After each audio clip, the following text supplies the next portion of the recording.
आज मेरी तबीयत ठीक नहीं है, हम कल बात करेंगे। मैंने हाँ बोला और फोन रख के सो गया। रात के 2 बजे अचानक से मेरी आंख खुली।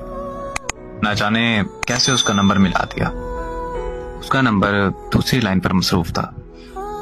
5 मिनट बाद मुझे वापस कॉल आई। उसकी छोटी बहन बोली कि मोबाइल मेरे पास है और आप ही सो रही हैं। अगले दिन सुबह से शाम हो गई लेकिन उसने मुझसे राब्ता नहीं किया। मैंने दोबारा से कॉल की और देखा तो फिर से नंबर मसरूफ मिला आ रहा था। 1 मिनट बाद कॉल बैक आई और उसने मुझे कहा कि मैं कजन से बात कर रही थी। मैं खामोशी से उसकी बात सुनता रहा और फिर कुछ वक्त तक हम दोनों खामोश रहे। फिर वो कहने लगी कि अगर ऐसे ही खामोश रहना है तो मुझे बता दो, मैं कॉल बंद कर दूं। मैंने मुस्कुरा कर कहा जैसे तुम्हें ठीक लगे। उसने कहा कि ओके, अब मुझे कॉल मत करना। बस ये कहकर उसने कॉल बंद कर दी। मैंने कुछ देर बाद उसे फिर कॉल कर दी। इस बार फिर से उसका नंबर मसरूफ आ रहा था।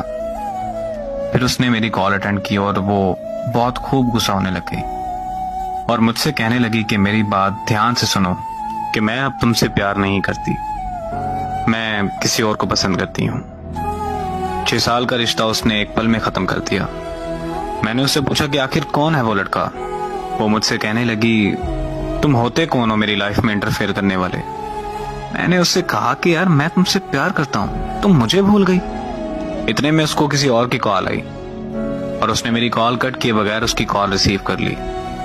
मैंने कॉल कट नहीं की। कुछ देर बाद उसने कॉन्फ्रेंस कॉल ले ली। कॉन्फ्रेंस कॉल में लड़का बोला कि हाँ भाई, तुम्हें क्या मसला है। तो मैंने कहा कि तुम होते कौन हो मुझसे ये पूछने वाले। तो वो मुझे कहने लगा कि ओ यार कॉल कट करो और सो जाओ। तो साथ में ही वो बोली कि नहीं जान, ये ऐसे बात नहीं मानेगा, आप इस पागल को इग्नोर करें और मुझसे बात करें। तो वो लड़का बोला कि हाँ मैं भी तो देखूंगी ये कब तक कॉल कट नहीं करता।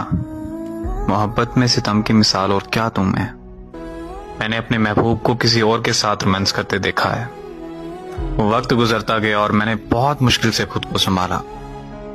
3 साल बाद मुझे एक रॉन्ग नंबर से कॉल आई। मैं कॉल अटेंड करते ही उसकी आवाज पहचान गया। वो बोली कि कैसे हो तुम। मैंने उसे कहा कि तुम काम की बात करो बस। तो कहने लगी कि तुम मुझसे अभी तक नाराज हो। मैं खामोश रहा और फिर पूछा उसने कि तुमने शादी कर ली। तो मैंने पूछा कि तुमने कर ली। तो वो बोली कि लोग जिस्म चाहते हैं, शादी कहाँ करते हैं लोग।